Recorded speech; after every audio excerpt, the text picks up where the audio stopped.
शुभ प्रभात। यो सीआईएन को साझा खबर हो। स्नेहा कर्णसँगै लील प्रकाश चन्दको तपाईलाई स्वागत छ। सामुदायिक रेडियोबाट देशैभरि एकैसाथ प्रसारण भइरहेको साझा खबर सीआईएन खबर.com र मोबाइल एप सीआईएनबाट पनि सुन्न सकिन्छ। आज 2078 साल साउन 31 गते आइतबार अगस्त 15 तारिक सन् 2021 नेपाल सम्वत 1141 श्रावण शुक्ल पक्षको सप्तमी तिथि। साझा खबरमा प्रमुख खबरका शीर्षकहरू। संविधानलाई चुनौती दिँदै कांग्रेसले सार्यो महाधिवेशन। प्रस्ताव आएपछि मात्रै निर्वाचन आयोगले थप छलफल गर्ने। पुष 11 देखि राष्ट्रिय सम्मेलन गर्ने माओवादी अध्यक्ष प्रचण्डको प्रस्ताव। गण्डकीमा एमालेको छाया सरकार गठन। अमेरिकाले काबुलबाट 300 नेपाली फर्काउने, 1500 नेपाली अफगानिस्तानमा रहेको परराष्ट्रको भनाई। परराष्ट्र नीति थप प्रभावकारी बनाउन विज्ञहरूको सुझाव। विदेशी मास्क सस्तिँदा स्वदेशी उद्योगलाई सकस। नेपालमा पहिलो पटक आदिवासीहरूको प्रथाजनित संगठनलाई कानूनी मान्यता। चियाको गुणस्तर र व्यापार बढाउन परियोजना सुरु। हाइटीको भूकम्पमा परि 300 भन्दा बढीको मृत्यु। अमेरिकामा अस्पताल भर्ना हुने बालबालिकाको संख्या बढ्यो। तालिबानद्वारा अफगानिस्तानको आधा भन्दा बढी प्रान्तीय राजधानीमाथि कब्जा। र इङ्ग्लिस प्रिमियर लिग फुटबलमा लिभरपुलको विजय सुरुवात। जर्मन बुन्डेससा लिगा फुटबलमा डर्टमन्डको जित।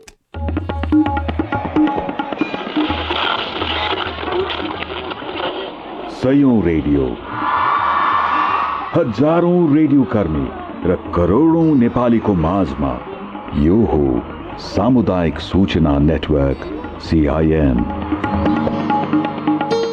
साझा खबरको सबैभन्दा सुरुमा अमेरिकाले काबुलबाट 300 नेपाली फर्काउने, तर नेपाल सरकारले भने त्यहाँ रहेका नेपाली र उनीहरूका आफन्तले अनुरोध गरेपछि मात्रै थप निर्णय गर्ने बारेको प्रसङ्ग। पछिल्लो केही हप्ता यता अफगानिस्तानमा तालिबान विद्रोही समूहले विभिन्न स्थान नियन्त्रणमा लिने क्रम बढेपछि विभिन्न देशले आफ्ना नागरिकलाई फिर्ता बोलाउने क्रम सुरु भएको छ। तर नेपालले भने त्यहाँ रहेका नेपाली वा उनीहरूका आफन्तले चाहेमा मात्र आवश्यक निर्णय गर्ने भएको छ। अमेरिका तथा युरोपका देशहरूले सुरक्षाको कारण देखाउँदै आफ्ना नागरिक फिर्ता लग्न थालेका छन्। श्रम स्वीकृति लिएर अफगानिस्तानमा 14,500 भन्दा बढी नेपाली पुगेको भनिए पनि परराष्ट्र मन्त्रालयले भने 1000 को संख्यामा नेपालीहरू त्यहाँ रहेको बताएको छ। अफगानिस्तानमा रहेका नेपालीका बारेमा सांसदहरूले भने चासो देखाउँदै आएका छन्। प्रतिनिधि सभाको अन्तर्राष्ट्रिय सम्बन्ध समितिका सभापति पवित्रा निरौला खरेलले सीआईएनसँग कुराकानी गर्दै केही दिनमा बैठक बोलाएर सरकारलाई आवश्यक निर्देशन दिइने बताउनुभयो। हामी छलफल गर्ने कुरामा चाहिँ हामी छौँ होइन। संसदीय समितिको बैठक अस्ति राखेको त्यही दिन चाहिँ यता फेरि सदन चलेको कारणले गर्दाखेरि जुदियो र एउटै टाइम भएकोले गर्दाखेरि पोस्टपोन गरेको छ मिटिङ है। संसदीय समिति तुरुन्त बस्छौँ। यस विषयमा हामी गम्भीर छौँ र यस विषयमा छलफल गर्ने भनेर अब 2-4 जना मान्यहरू बसेर चाहिँ हामीले किसिमको सोच चाहिँ बनाएका छौँ। तालिबानले अफगानिस्तानका विभिन्न प्रान्तीय राजधानीहरूमाथि कब्जा गर्न थालेपछि अफगानिस्तानमा रहेका नेपालीका आफन्तहरू भने चिन्तित हुन थालेका छन्। सरकारले भने त्यहाँ 1500 नेपाली रहेको तथ्याङ्क पछिल्लो समयमा प्राप्त गरेको जानकारी दिएको छ। अफगानिस्तानको काबुलमा 1500 नेपाली कार्यरत रहेको तथ्याङ्क परराष्ट्र मन्त्रालयले प्राप्त गरेको छ। नयाँ दिल्ली स्थित नेपाली दूतावासले विभिन्न सम्पर्क सूत्र मार्फत काबुलमा रहेका नेपालीको विवरण मन्त्रालयमा पठाएको हो। तालिबान समूहले अफगानिस्तानका उत्तर, पश्चिम र दक्षिणका आधाभन्दा बढी प्रान्तमा कब्जा जमाइसकेपछि उत्पन्न त्रासका बीच नेपाल सरकारले काबुलमा कार्यरत नेपालीको सोधखोज भने तीव्र पारेको जनाएको छ। दिल्ली स्थित नेपाली दूतावासका अनुसार संयुक्त राष्ट्र संघ तथा त्यस अन्तर्गतका कार्यालय, युरोपियन युनियनको कार्यालय, बेलायत, Germany, Canada, Japan, Norway, Australian दूतावासमा नेपाली पूर्व सुरक्षाकर्मीहरू त्यहाँ खटिएका छन्। कान्तिपुर दैनिकमा होम कार्की र जगदीश्वर पाण्डेले लेख्नुभएको खबर अनुसार अफगानिस्तानको विद्रोही समूह तालिबानले राजधानी काबुल आसपासका क्षेत्र कब्जा लिएपछि अमेरिकाले आफ्नो दूतावासमा कार्यरत नेपालीहरूलाई स्वदेश फिर्ता गर्ने भएको छ। अमेरिकी दूतावासमा अहिले झण्डै 300 जना नेपालीले सुरक्षा दिइरहेका छन्। अमेरिकी दूतावासमा कार्यरत एक नेपालीले काबुलबाट बताए अनुसार उनीहरूलाई अमेरिकाले विमानमा कुनै पनि बेला नेपाल पठाउन सकिने भनेको छ। यहाँको पछिल्लो अवस्था बिग्रिएको छ। धेरै अमेरिकी सेना फिर्ता भइसकेका छन्। हामीलाई फर्कन तयार भएर बस्न भनिएको छ। फिर्ता हुने दिन भने तोकिएको छैन। दूतावासमा कार्यरत एकजना नेपाली सुरक्षा गार्डले यसो भनेका छन्। नेपाली कांग्रेसको हिजो बसेको केन्द्रीय समिति बैठकले आगामी मंसिर 9 देखि 13 गतेसम्म पार्टीको केन्द्रीय महाधिवेशन गर्ने निर्णय गरेको छ। कांग्रेस केन्द्रीय सदस्य श्यामकुमार घिमिरेले सीआईएनसँग कुराकानी गर्दै पूर्व निर्धारित भदौ 16 देखि 19 गतेसम्म तोकिएको महाधिवेशन 3 महिनापछि सार्ने निर्णय भएको जानकारी दिनुभयो। क्रियाशील संस्थाको विषयमा त अब समितिले क्रियाशील छानबिन समितिले टुङ्ग्याएको विषय टुङ्गियो, नटुङ्ग्याएका केही विषयहरू बाँकी थिए, त्यो विषयलाई पनि 2 गतेभित्रमा टुङ्ग्याएर भदौ 18 गते बडा अधिवेशन गर्ने अनि त्यहाँबाट सुरु गरेर तपाईँलाई चाहिँ मङ्सिरको 9, 10, 11, 12, 13 त्यहाँ महाधिवेशन सम्पन्न गर्ने भन्ने निर्णय भएछ। केन्द्रीय समिति बैठकको निर्णय अनुसार अब भदौ 2 गतेसम्म क्रियाशील सदस्यको अन्तिम नामावली बुझाउने समय तोकिएको छ। त्यस्तै भदौ 2 गते नै निर्वाचन निर्देशिकालाई अन्तिम रूप दिने कांग्रेसको कार्यतालिका रहेको छ। वडा अधिवेशन भदौ 18, गाउँ तथा नगर अधिवेशन भदौ 27, प्रदेश निर्वाचन क्षेत्रको अधिवेशन असोज 1, संघीय निर्वाचन क्षेत्रको अधिवेशन असोज 5, जिल्ला अधिवेशन असोज 10 र प्रदेश अधिवेशन कार्तिक 10 देखि 12 गतेसम्मका लागि तोकिएको छ। संविधानको धारा 269(4) को ख बमोजिम राजनीतिक दलको संघीय र प्रदेश तहका प्रत्येक पदाधिकारीको निर्वाचन 5.5 वर्षभित्रमा गरिसक्नुपर्ने व्यवस्था छ। त्यस आधारमा कांग्रेसको अब बाँकी वैधानिक समयावधि भनेको 24 दिन मात्रै हो, तर कांग्रेसले महाधिवेशन मङ्सिरसम्मको लागि सारेको छ। निर्वाचन आयोगले भने कांग्रेसको तर्फबाट आधिकारिक रूपमा प्रस्ताव आएपछि मात्रै थप छलफल गरेर निर्णय लिइने बताएको छ। आयोगका प्रवक्ता राजकुमार श्रेष्ठले सीआईएनसँगको संक्षिप्त कुराकानीमा भन्नुभयो, यो विषय चाहिँ अहिले आयोगमा कुनै प्रवेश गरिसकेको विषय छैन। अहिले होइन, आयोगमै यो विषय प्रवेश भयो भने अब निर्वाचन आयोगले गर्ने निर्णय चाहिँ अब एउटा भनौँ न कानुनसम्म सम्मत हिसाबले गर्ने कुरा नै हुन्छ। नेपाली कांग्रेसका नेताहरूले भने वैधानिकताको कुनै संकट नरहेको दावी गर्दै आएका छन्। राजनीतिक दलहरू आफ्नो आन्तरिक विवाद मिलाउन र आगामी रणनीति बनाउने कसरतमा जुटेका छन्। नेकपा एमाले वरिष्ठ नेता माधव कुमार नेपाल सहित अघि बढ्न नसकिए कसरी जाने भन्ने तयारीमा जुटेको छ। निर्वाचन आयोगले आधिकारिक घोषणा गरेपछि जनता समाजवादी पार्टी सरकारमा जाने र संगठन सुदृढ बनाउन आन्तरिक छलफलमा छ भने महन्त ठाकुर पक्ष देश दौडाहामा रहेको छ। माओवादी केन्द्र एमाले सहितको एकता टुटेपछिको अवस्था र पार्टीको आगामी रणनीति के बनाउने भन्ने छलफलमा जुटेको छ। हिजोदेखि काठमाडौँको 32 पुतलीमा शुरू भएको केन्द्रीय कमिटिको बैठकमा अध्यक्ष पुष्पकमल दाहाल प्रचण्डले आगामी पुसमा राष्ट्रिय सम्मेलन गर्ने प्रस्ताव गर्नु भएको छ। राजनीतिक एवं संगठनात्मक प्रतिवेदन पेश गर्दै अध्यक्ष प्रचण्डले आगामी पुस 11 देखि 13 गतेसम्म राष्ट्रिय सम्मेलन गर्ने प्रस्ताव पेश गर्नु भएको नेता रेखा शर्माले सीआईएनलाई जानकारी दिनुभयो। लिखित दस्तावेज वितरण भयो हैन, प्रदेश ग्रुप बनाएर छलफल भइरहेको छ, त्यो टुङ्गिया छैन। संगठनात्मक दस्तावेज खासमा यो अब राजनीतिक वैचारिक कुरा हुने भइहाल्यो। संगठनात्मक रूपमा कसरी जाने, राष्ट्रिय सम्मेलन गर्ने भन्ने छ। त्यसलाई केन्द्रबिन्दुमा राखेर प्रदेशका सम्मेलनहरू, संगठनात्मक कामहरू, जबसका कामहरू गर्ने भन्ने छ। राष्ट्रिय सम्मेलन भन्ने पुष्पमा भन्ने छ। प्रस्ताव आएको, प्रस्तावमाथि लिखित प्रस्ताव छलफल भइरहेको छ त्यसैमा। प्रचण्डको प्रस्तावमा यही भदौ मसान्तभित्र माओवादी केन्द्रले देशैभरि पार्टी सदस्यता वितरण एवं नवीकरणको काम सम्पन्न गर्ने उल्लेख गरेको छ। मङ्सिर 15 मा 7 प्रदेशको अधिवेशन सम्पन्न गरेपछि माओवादी दिवसको दिन पारेर पुस 11 गते राष्ट्रिय सम्मेलन गर्ने प्रचण्डको प्रस्ताव रहेको छ। गण्डकीमा एमालेको छाया सरकार गठन भएको प्रसङ्ग पनि छ। नेकपा एमाले गण्डकी प्रदेशमा छाया सरकार गठन गरेको हो। आफ्नो ढलेर कांग्रेस नेतृत्वमा गठबन्धन सरकार बनेपछि उनीहरूको गतिविधि नियाल्न छाया सरकार बनाइएको नेताहरूले बताएका छन्। तर एमाले यसलाई छाया सरकार नभनी संसदीय समूह भनेर पनि परिभाषित गरेको छ। जनता समाजवादी पार्टीका अध्यक्ष उपेन्द्र यादवले महन्त ठाकुर र राजेन्द्र महतो सहित 16 जनालाई केन्द्रीय नेतालाई केन्द्रीय समितिबाट समेत हटाउनु भएको छ। आगामी भदौ 1 र 2 मा बस्ने भनिएको जसपाको केन्द्रीय समितिको बैठकमा ठाकुर तथा महतो सहित ठाकुर निकट 16 जना नेतालाई अध्यक्ष यादवले नबोलाउने बताइसक्नु भएको छ। अनि माधव कुमार नेपाल जो नेकपा एमालेको नेता हुनुहुन्छ अरे आफूहरू अझै पनि पार्टी एकताकै पक्षमा रहेको उहाँले पछिल्लो प्रतिक्रिया दिनुभएको छ।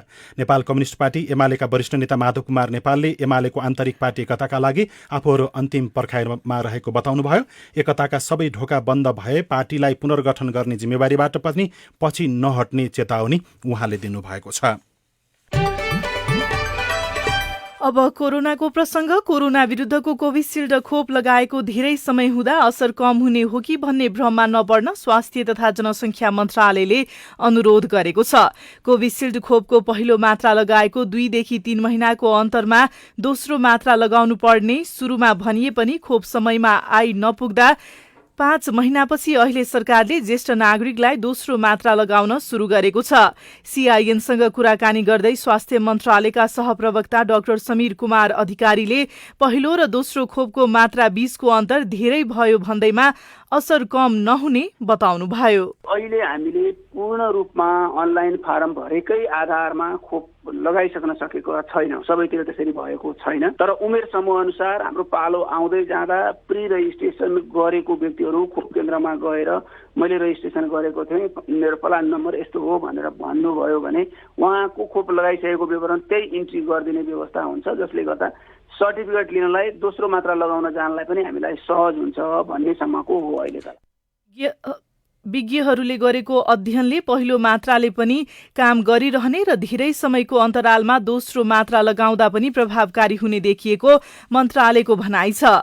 पहिलो मात्रा कोभिसिल्ड लगाएकाले दोस्रो मात्रा एस्ट्राजेनेकाको खोप लगाउन मिल्ने पनि सहप्रवक्ता अधिकारीले बताउनुभयो। खोपका लागि अनलाइन फारम भरेपछि मन्त्रालयबाट जानकारी नआए पनि पालो आउँदा नजिकको खोप केन्द्रमा सम्पर्क गर्न पनि उहाँले आग्रह गर्नुभएको छ।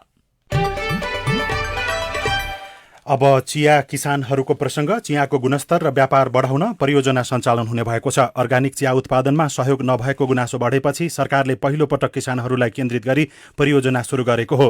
राष्ट्रिय चिया तथा कफी विकास बोर्डले इलामलाई केन्द्रित गरी चिया खेती भइरहेका जिल्लामा 17 करोड रुपियाँको हाराहारीको परियोजना सुरु गरेको हो। जुनसुकै दात्री निकायले चियामा सहयोग गरे पनि आफूहरूसम्म भने आइपुग्न नसकेको किसानहरूले गुनासो गर्दै आएका छन्।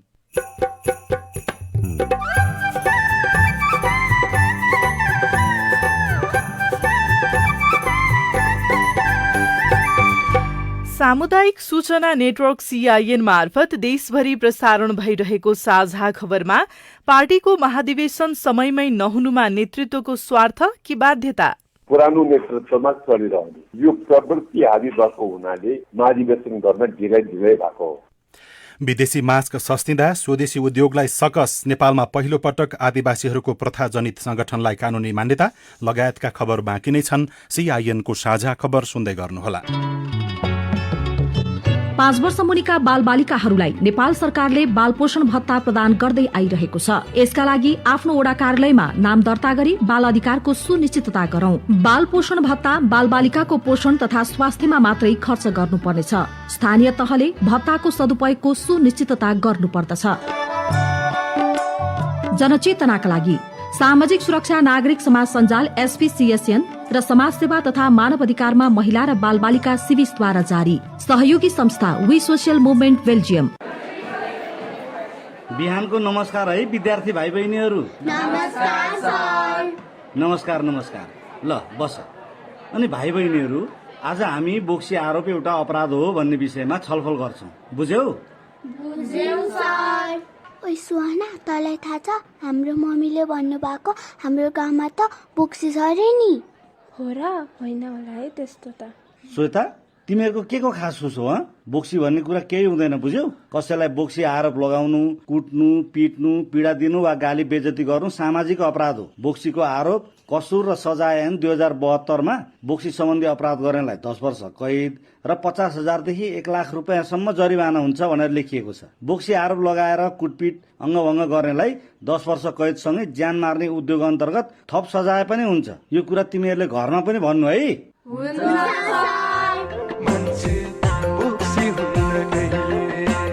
यूएनओडीसी को सहकार्यमा महान्यायाधिवक्ताको कार्यालय। सामाजिक रूपान्तरणका लागि यो हो सामुदायिक सूचना नेटवर्क सीआईएन।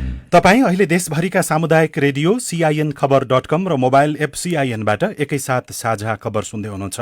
अब बाँकी खबर। नेपालमा पहिलो पटक आदिवासीहरूको प्रथाजनित संगठनले कानूनी मान्यता पाएको छ। बर्दियाको बारबर्दिया नगरपालिकाले बारबर्दिया नगरपालिकामा रहेका बरघर प्रणाली संरक्षण, प्रवर्धन र विकास गर्न बनेको ऐन 2077 बनाएर ऐन अनुसार बरघरहरूलाई प्रमाणपत्र दिएको हो। बर्दियाको 12 बर्दिया नगरपालिकाले अन्तर्राष्ट्रिय आदिवासी दिवसको अवसर पारेर 91 जना वर्गहरूलाई प्रमाण पत्र र परिचय पत्र वितरण गरेको छ। नगरपालिकाबाट पारित भएको वर्गहर ऐनलाई कार्यान्वयन गर्न अब छिट्टै काम शुरू गर्ने 12 बर्दिया नगर प्रमुख दुर्गा बहादुर थारू बताउनुहुन्छ। 12 बर्दिया वर्गहर ऐनको सम्बन्धमा अब हामी अभिमुखीकरण सञ्चालन गर्छौं। नेपालको संविधानको धारा 42 ले सामाजिक आर्थिक रूपमा पछाडि पारिएको जाति समुदायलाई समानुपातिक समावेशी सिद्धान्तको आधारमा राज्यको हरेक निकायमा सहभागिताको हक हुने ग्यारेन्टी गरेको छ। सोही बमोजिम 12 बर्दिया नगरपालिकाले वर्गहर ऐन बनाई परिचय पत्र र प्रमाण पत्र दिएको हो। 12 बर्दिया नगरपालिका 11 फचकवाका वर्गहर बम बहादुर थारू प्रमाण पत्र परिचय पत्र नहीं हुई में हमन दांचे समस्या रहे। परिचय पत्र प्रमाण पत्र पहली तो हमन ई काम करे बे और फिर सजिलो हुई करना महसूस हुई बा। थारू समुदायमा भूमि संस्कृति परम्परा भेषभूषा चाल चलन र परम्परामा प्रथाजनित अभ्यास छ। यही अभ्यासलाई जोगाउन 12 बर्दिया नगरपालिकाले गत वर्षको नगर सभाबाट वर्गहर ऐन पास गरेको थियो। मोर नाम टोटू थारू हो। मैं 12 बर्दिया नगरपालिका वार्ड नंबर 10 लमकी फाटक मूल वर्गहर के रूप बिना प्रमाण के कहकर काम करत रही। प्रमाण पत्र पहली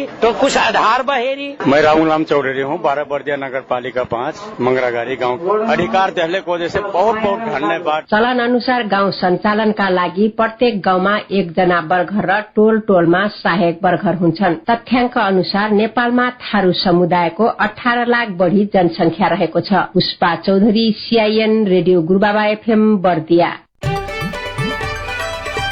अब आज काठमाडौँबाट प्रकाशित पत्र पत्रिकाहरूको खबर। कान्तिपुर दैनिकमा तेजाबको जलनले पोल्दैन माननीय ज्यू शीर्षकमा मातृका दाहाल ऋषिराम पौडेलले खबर लेख्नु भएको छ। सर्वोच्च अदालतको ऐतिहासिक फैसलाबाट पुनस्थापित प्रतिनिधि सभा अहिले बिजनेसविहीन अवस्थामा छ। सबै दल र सिङ्गो राष्ट्रले साझा संकल्प गर्नुपर्ने कतिपय अध्यादेश पनि अलपत्र अवस्थामा छन्। खास गरी तेजाब आक्रमणका पीडितलाई न्याय र पीडकलाई दण्ड तथा बलात्कारका मुद्दामा मिलापत्र गर्न नपाइने व्यवस्था गर्न बनेको अध्यादेशमा संसदमा छलफल नै हुन सकेको छैन।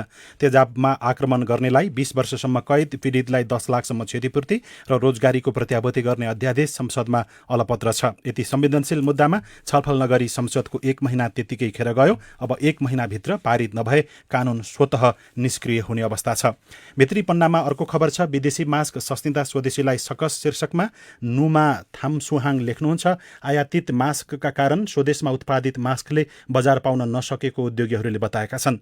यहाँ उत्पादित मास्कको मूल्यभन्दा भित्रिने मास्क सस्तो भएपछि बजार पाउन समस्या भएको उद्योगी सरोज खनालले बताउनुभयो। नेपाली उद्योगले मास्क उत्पादन गरिरहेका छन्, उनीहरूको सामान बिक्री हुन सकेको छैन। उहाँले भन्नुभयो, हामीले बनाउने भन्दा आयातित मास्क सस्तो पर्नेका कारण समस्या देखिएको हो। गोरखापत्र दैनिकको पहिलो पृष्ठमा परराष्ट्र नीति प्रभावकारी बनाउन सुझाव शीर्षकमा खबर लेखिएको छ। परराष्ट्रविदहरूले विदेशी मुलुकसँग नेपालको अन्तर्राष्ट्रिय सम्बन्धलाई थप उचाइमा पुर्याउन सरकारले विशेष ध्यान दिनुपर्ने सुझाव दिएका छन्। यही नै वर्तमान सरकारको परराष्ट्र नीतिको मुख्य कार्यभार र चुनौती हुने विश्लेषण पनि परराष्ट्रविदहरूले गरेका छन्। यस विषयमा सरकारलाई सुझाव दिन स्वतन्त्र थिङ्क ट्याङ्कका रूपमा पूर्व राजदूत संघ नेपालले आफ्नो अध्ययन थालेको छ। संघका अध्यक्ष डाक्टर शम्भुराम सिमखडाले सांगठनिक संरचना, नीतिगत कमजोरी तथा अन्तर्राष्ट्रिय सम्बन्धका अपर्याप्तताको खाली ठाउँ भर्ने गरी सरकारले आफ्ना कदम अघि बढाउन जरुरी रहेको बताउनु भएको छ। नयाँ पत्रिकाको भित्री पृष्ठमा 21 स्थानीय तहमा अझै सड़क पुगेन, 220 पालिकामा कालो पत्रे सड़क छैन शीर्षकमा खबर लेखिएको छ। देशभरका 753 नगरपालिका र गाउँपालिका मध्ये अझै पनि 21 स्थानीय तह सड़क सञ्जाल बाहिर छन्। स्थानीय पूर्वाधार विभागका अनुसार 220 स्थानीय तह धुले सड़कले जोडिएको भए पनि तिनमा कालो पत्रे पुग्न सकेको छैन। त्यसरी सड़क सञ्जाल बाहिर रहेका पालिकाहरू प्रदेश 1 मा 2, बागमतीमा 1, गण्डकीमा 2, कर्णालीमा 10, सुदूरपश्चिम प्रदेशमा 6 वटा रहेको छ भने प्रदेश 2 र लुम्बिनी प्रदेशका एउटै पनि पालिका केन्द्र सड़क सञ्जालसँग जोडिएको छैन।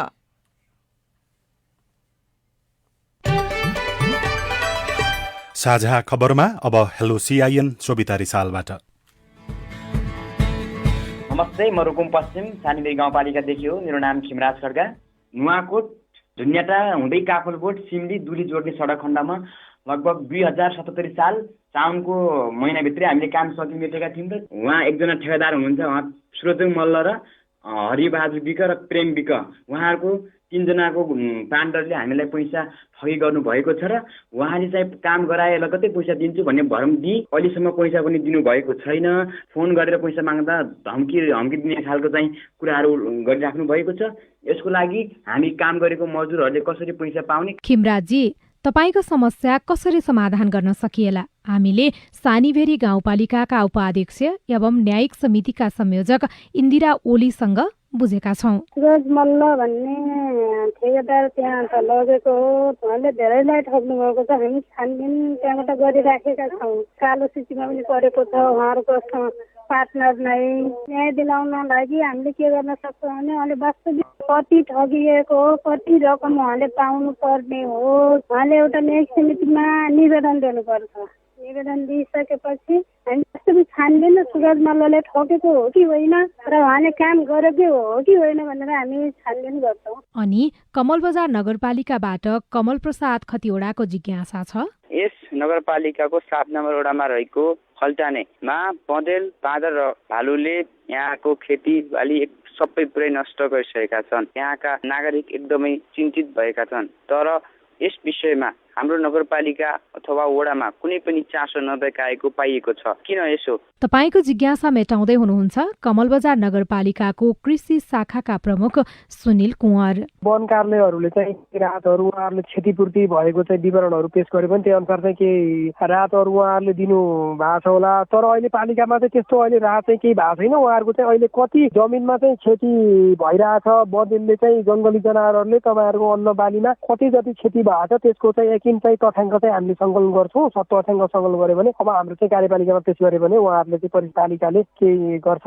तपाईँ जुनसुकै बेला हाम्रो आइभीआर नम्बर 01-5260-64 सम्म फोन गरेर दिइएको निर्देशन अनुसार आफ्नो प्रश्न, प्रतिक्रिया वा गुनासो रेकर्ड गराउन सक्नुहुनेछ। अब विदेशका खबर। हाइटीमा गएको भूकम्पमा परि 300 भन्दा बढी मानिसहरूको मृत्यु भएको छ। हाइटीको दक्षिण पूर्वी क्षेत्रमा हिजो 7.2 रेक्टर स्केलको भूकम्प जाँदा 304 जनाको मृत्यु भएको हो। अमेरिकामा कोरोना महामारीको तेस्रो चरणको लहरका कारण बालबालिका बढ़ी प्रभावित हुन थालेका छन्। पछिल्लो समय अमेरिकामा कोरोना भाइरसको डेल्टा भेरिएन्टका कारण बालबालिका बढ़ी प्रभावित हुन थालेको र अस्पताल भर्ना हुने क्रम पनि बढ़ेको बताइएको छ। र तालिबान लडाकुले अफगानिस्तानको आधा भन्दा बढ़ी प्रान्तीय राजधानीमाथि कब्जा गरेको छ। 38 प्रान्तीय राजधानी मध्ये हिजोसम्म तालिबानले 20 राजधानीमाथि कब्जा गरिसकेको छ। अमेरिकाले अफगानिस्तानबाट आफ्नो सेना फिर्ता गरेपछि तालिबानले आक्रमण शुरू गरेको हो। अफगानिस्तानको राजधानी काबुल कब्जा गर्ने तयारीमा तालिबान रहेको थाहा पाएपछि त्यहाँ रहेका विभिन्न देशका दूतावासहरूले आफ्ना दूतावास खाली गराउन थालेका छन्। अब खेलकुदका खबर। इङ्ग्लिस प्रिमियर लिग फुटबलमा लिभरपुलले विजयी सुरुवात गरेको छ। गैराती भएको खेलमा नर्विच सिटीलाई 3-0 गोल अन्तरले पराजित गर्दै लिभरपुलले सुखद सुरुवात गरेको हो। लेस्टर सिटीले पनि लिगमा विजयी सुरुवात गरेको छ। हिजै भएको खेलमा चेल्सीले जित हात पारेको छ। एभर्टनले साउथ ह्याम्पटनलाई 3-1 गोल अन्तरले पराजित गर्दै जित हात पारेको छ। म्यान्चेस्टर युनाइटेडको लिड्स युनाइटेडलाई 5-1 गोल अन्तरले पराजित गर्दै जित हात पारेको छ। र जर्मन बुन्डेसलिगा फुटबलमा बोरुसिया डर्टमन्ड ले विजयी सुरुवात गरेको छ। गैराती भएको खेलमा फ्राङ्कफर्टलाई 5-2 गोल अन्तरले पराजित गर्दै डर्टमन्डले सुखद सुरुवात गरेको हो। दलहरू तोकिएको मितिभन्दा पछाडि महाधिवेशन सार्ने रणनीतिमा किन? रेडियो रिपोर्ट, स्वस्थ जीवनशैली सम्बन्धी सन्देश, अरू खबर र कार्टुन पनि बाँकी नै छ। CIN को साझा खबर सुन्दै गर्नुहोला। तपाईले CIN को साझा खबरका मुख्य शीर्षकहरू नेपाल टेलिकमको सिम भएको मोबाइल नम्बरबाट पटक पटक जुनसुकै बेला निशुल्क सुन्न सक्नुहुन्छ। 32100 डायल गर्नुहोस् र दैनिक समाचार, स्वास्थ्य, कोभिड-19, कृषि, मौसम, प्रकोप र अधिकारका बारेमा पनि निशुल्क सुन्नुहोस्। 32100 सूचनाको सञ्चार। ला ब्यालेन्स सकिनलाई टिभी हेर्नु छिटो जाउँ रिचार्ज गर्नलाई। होममा डिलर दाइको डिस्काउन्ट सबैलाई। होमले ल्यायो खुसी सबैजनालाई। टिभीको मजा लिन वार्षिक रिचार्ज गरौँ। किन डिलर दाइको डिस्काउन्ट आइ सबै दङ्ग परौँ। ए हो र डिलर दाइ, के दिनुहुन्छ हामीलाई? फन्ड ट्रान्सफरको सेवामा मिल्छ यस्तो मौका, विकली लकी ड्र नि हुने मौकामा झन् चौका। अब फन्ड ट्रान्सफरबाट वार्षिक रिचार्ज गरी बम्पर डिस्काउन्ट र 2 भाग्यशाली ग्राहकहरूलाई 1 लाख नगद उपहार सहित 2 वर्ष रिचार्ज गर्दा लकी ड्रमा डबल मौका पाउनुहोस् र मजाले रमाउनुहोस्। डिश होम, खुसी अन गरौँ।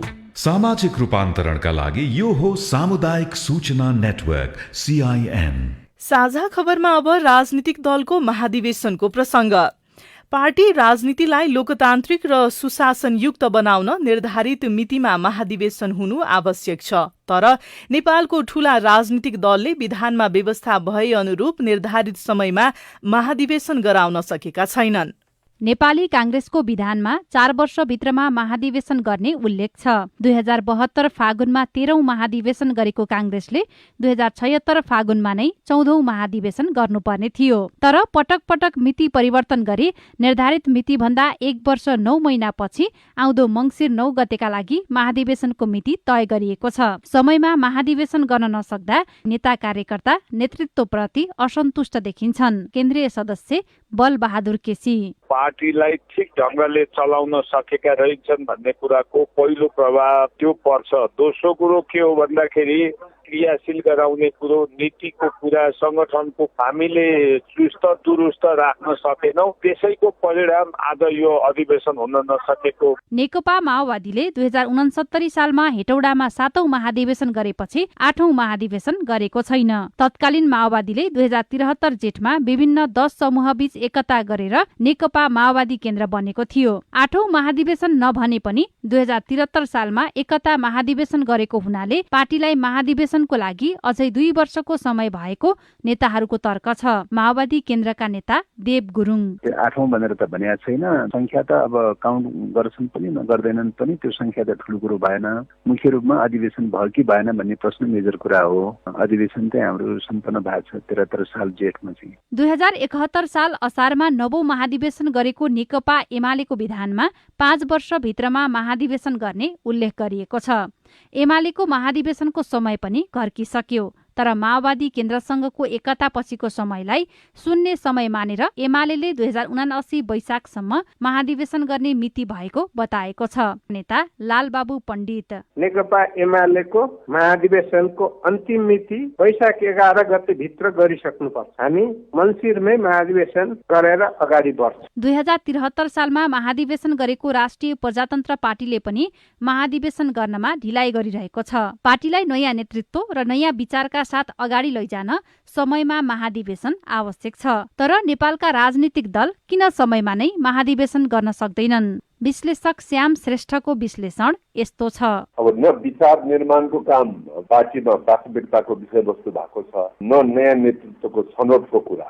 पुरानो विचारमा चलिरहने, पुरानो नेतृत्वमा चलिरहने यो प्रवृत्ति हावी भएको हुनाले महाधिवेशन गर्न ढिलाइ भएको हो। राजनीतिक दल सम्बन्धी ऐन 2073 अनुसार संघीय र प्रदेश तहका समितिहरूले 5 वर्षभित्रमा प्रत्येक पदाधिकारीको निर्वाचन गरिसक्नुपर्नेछ। यदि तोकिएको समयमा नभए निर्वाचन आयोगलाई जानकारी गराई थपिएको 6 महिनाभित्रमा निर्वाचन गर्नुपर्ने बाध्यकारी व्यवस्था छ।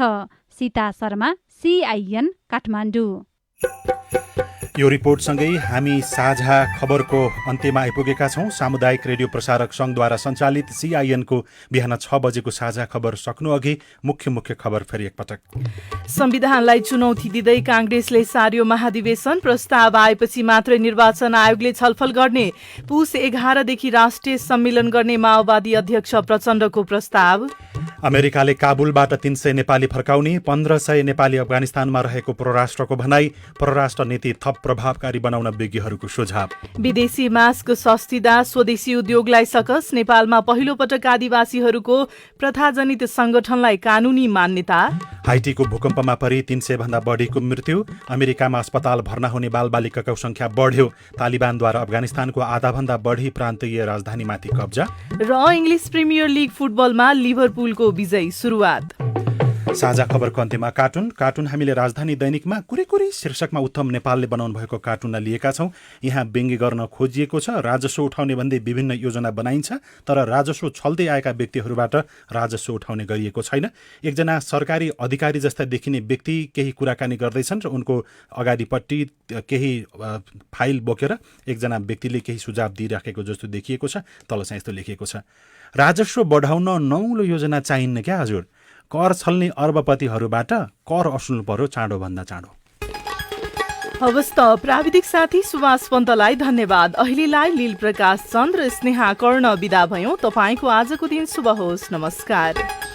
यसपछि देशभरिका सामुदायिक रेडियोबाट कार्यक्रम संवाद प्रसारण हुनेछ, सुन्ने प्रयास गर्नुहोला।